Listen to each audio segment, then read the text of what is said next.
Olá, eu sou Silvia Campos, nutricionista funcional, e eu estou passando aqui para descomplicar um tema que está sendo super comentado nos dias atuais, que é a SIBO. Então, vou tentar descomplicar isso para vocês. O que é a SIBO de fato?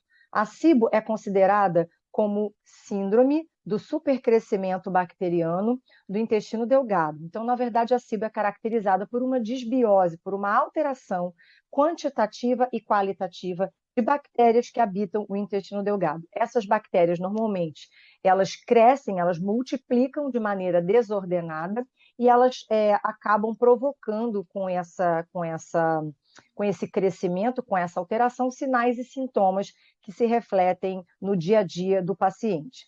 As principais causas da SIBO são três, né? As três principais. A primeira delas é a baixa motilidade intestinal. Indivíduos constipados, né, durante toda uma vida, em especial na vida adulta, têm uma maior propensão ao desenvolvimento desse supercrescimento bacteriano. O segundo ponto importante, que é considerado também uma causa de SIBO, é a baixa capacidade digestiva. Indivíduos que têm uma baixa de ácido clorídrico são aqueles que provavelmente desenvolverão SIBO em algum momento da vida. No dia a dia desses pacientes, a gente observa que isso acontece muito com aqueles indivíduos que foram tratados durante muito tempo com medicamentos como os prazóis, né? O omeprazol, o lansoprazol, mas a gente ainda poderia incluir corticoides, uso de anti-inflamatórios de forma não controlada e antibióticos, né? Usados também de forma muito descontrolada ao longo da vida. Lembrando que o principal aqui é a baixa de ácido clorídrico.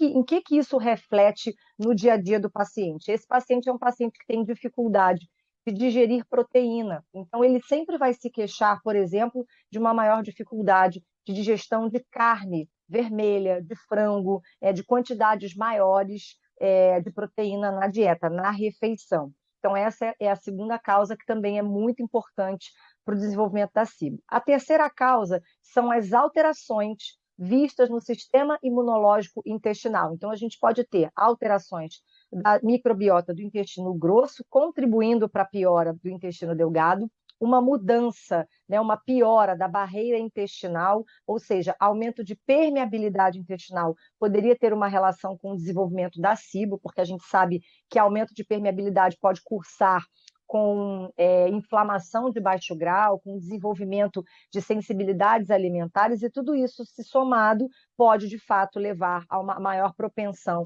ao desenvolvimento da SIBO. Nesse contexto, a gente precisa entender que são as alterações da microbiota, da barreira e também a baixa produção de IgA secretora poderia ter essa contribuição para o desenvolvimento da SIBO, que é o supercrescimento bacteriano. Além dessas causas, se a gente pensar naquele paciente que é tratado, mas que faz recidiva, o que também contribui para essa SIBO voltar é a baixa adesão aos protocolos de tratamento, que já já eu vou comentar com vocês. Então, as três causas principais são motilidade, baixa de ácido clorídrico, hipocloridria e as alterações imunológicas vistas nesse intestino, especialmente na microbiota e na barreira intestinal. Os principais sintomas na clínica, né, dessa SIBO são sintomas associados ao trato gastrointestinal. Então, os pacientes se queixam de uma mudança do padrão intestinal, caracterizado, por exemplo, por aumento de diarreia ou de constipação. Então, ele pode ficar dias sem evacuar, ou ele pode evacuar 4, 5 vezes ao dia, e fezes mais diarreicas ou fezes mais pastosas.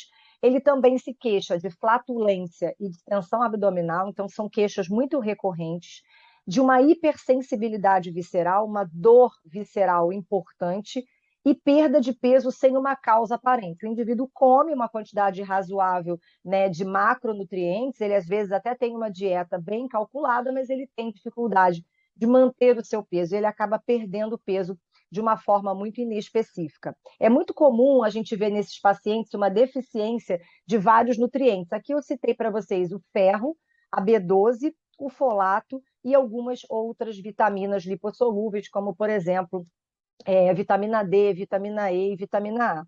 são indivíduos que também podem apresentar deficiência de zinco, porque é necessário que a gente tenha ácido clorídrico para que a gente consiga ionizar esses minerais, e especialmente o zinco, para que ele seja absorvido. O mesmo vai acontecer com a B12, porque você não vai ter fator intrínseco suficiente ali para que essa B12 seja de fato absorvida lá no intestino delgado. É muito comum nós observarmos o desenvolvimento da SIBO em pacientes que apresentam síndrome do intestino irritado. Inclusive, os sintomas, eles se correlacionam, eles são muito parecidos e, às vezes, até confunde, né, o diagnóstico. Então, normalmente, o médico, ele faz o diagnóstico de síndrome do intestino irritável e ele faz um tratamento. Se esse tratamento não surtir efeito, talvez seja importante fazer a investigação de SIBO, óbvio, se a manutenção desses sinais e sintomas acontecerem, né? Se você permanecer tendo esses sintomas, o importante é você investigar o que de fato está acontecendo. Então, esses são os principais sintomas vistos na prática clínica. Como é que a gente faz esse diagnóstico, né? O diagnóstico ele é de cunho médico, obviamente, ele é feito através, né? Na pesquisa científica, eles utilizam o lavado jejunal, né, que é feito em ambiente hospitalar, mas isso não é visto na prática clínica. Na prática, a gente faz o teste respiratório dos gases expirados. Então, toda vez que o indivíduo que tem SIBO, ele consome um alimento de alta fermentabilidade, ele vai pegar esses carboidratos fermentáveis e vai produzir gases. Os principais gases que os indivíduos produzem são hidrogênio, metano, sulfeto e gás carbônico. O hidrogênio, o metano e o sulfeto, e até mesmo o gás carbônico, são eliminados através da respiração. Por isso se faz o teste dos gases expirados, né? Então, a ideia é medir em ppm a quantidade de gases que vai sair, né? Que vai ser eliminado através da expiração. Obviamente, a gente não consegue ver em todos os lugares do mundo todos os gases. Então, aqui no Brasil, a gente não consegue medir nem metano e nem sulfeto, a gente só consegue medir hidrogênio. Como é que esse teste se procede? Como é que é a logística do teste? O indivíduo ele vai ser colocado numa dieta específica, com menos fermentação, e ele vai receber um guia para fazer isso. Ele vai ficar 8 horas em jejum, em média, e ele vai se deslocar até o laboratório para começar o teste. Ele faz o primeiro sopro no jejum, depois eles dão uma solução contendo açúcar. No caso aqui, para avaliar os gases expirados, para avaliar crescimento bacteriano, eles vão usar ou a lactulose ou a glicose, tá? Então, o que a gente vê de fato é, quando o indivíduo que tem o supercrescimento, ele recebe uma dose alta desses açúcares, em média são de 50 a 75 gramas, é uma quantidade bem grande, até maior do que o que a gente habitualmente come, né, no dia a dia, ele vai, em algum momento, produzir algum gás. Esse gás hidrogênio que é produzido aqui, ele é liberado na respiração e ele é capturado, né, por esse aparelho, e esse aparelho converte essa análise em ppm, e aí ele consegue, de fato, ter uma positividade no teste. É muito importante a gente entender que muitos indivíduos que não são hidrogênios positivos, eles podem ter um teste com a clínica positiva. O que isso significa? Ele vai fazer o teste, ele não vai ter alteração de hidrogênio, mas ele vai ter sintomas habitualmente durante esse teste. E isso precisa, de fato, ser avaliado. Então, hoje em dia, os laboratórios acabam fazendo isso, né? Liberando uma tabelinha para que a gente possa preencher e, de fato, perceber se aparece algum sintoma no meio do teste. Se tiver sintomas positivos ali, normalmente o laudo é para que o médico avalie a possibilidade de fazer tratamento.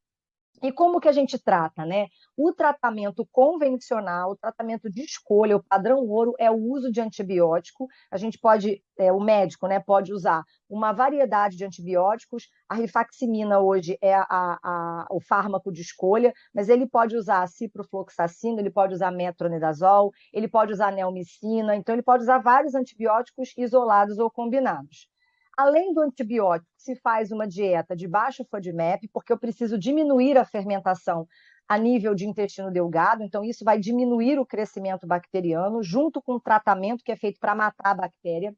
o ajuste de microbiota através da dieta, controlando as fibras, trabalhando fitoquímicos dessa dieta e, num segundo momento, até o uso de probióticos pode ser favorável. No primeiro momento, talvez não seja a melhor opção. Ervas e chás que têm um poder mais bactericida, então o orégano, a tabebuia, o cranberry, própolis, o tomilho, o felodendron, que é a fonte de berberina, artemisia, gengibre e melissa são ervas escolhidas para tratar esses indivíduos, tanto na forma de extrato seco, quanto de tintura, quanto de chazinhos, né?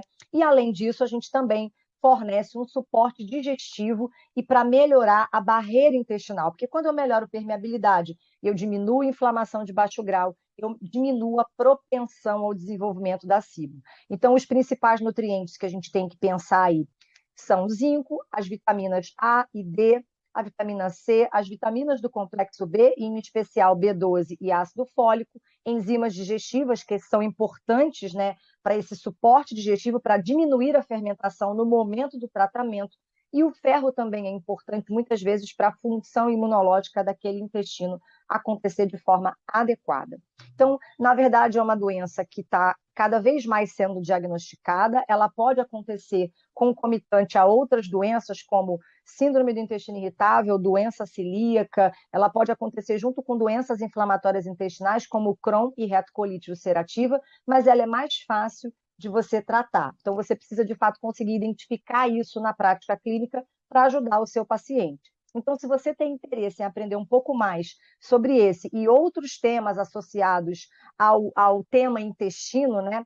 Participe da nossa lista de espera, entre para a nossa lista de espera e participe da nossa próxima turma do Clínica do Intestino. O nosso curso é completo para você se destacar no mercado e esse mercado da modulação intestinal é o mercado que mais cresce na nutrição. E tudo isso baseado em prática clínica. Você já vai sair aplicando tudo que você aprendeu. Nós, eu e Vânia Matoso, esperamos vocês.